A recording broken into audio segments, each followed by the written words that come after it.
Here is another delicious recipe from my Pop It in the Toaster Oven cookbook, which you can buy anywhere, online or at your favorite bookseller.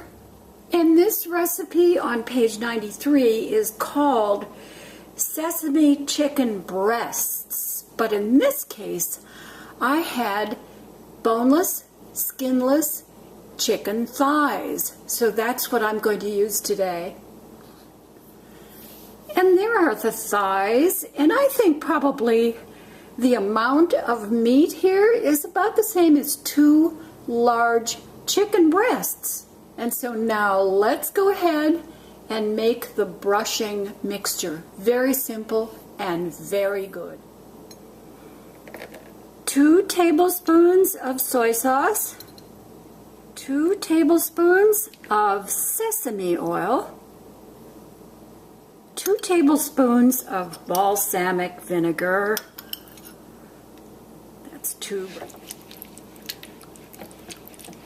I'm brushing these pieces with the mixture. Set the brushing mixture aside, and now I'm placing the thighs that are coated with the mixture on a broiling rack that has a pan underneath. The toaster oven is on broil. The rack is up on the broiling position.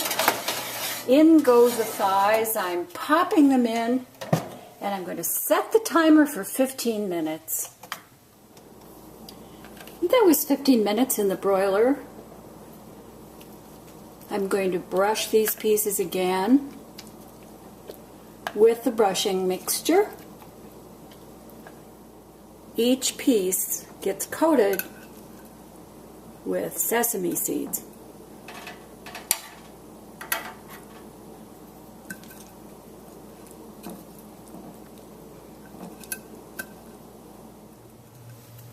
I'm popping the chicken back under the broiler, and I'm going to set the timer for 5 minutes. And here's the sesame chicken after broiling for another 5 minutes. Some of the pieces are more done. Those are the ones that are a little closer to the broiler. Actually, those are the ones I like. And I like to serve this sesame chicken with quinoa and peas. What a wonderful meal this is! So tasty and so easy. All done in the toaster oven. Give this a try.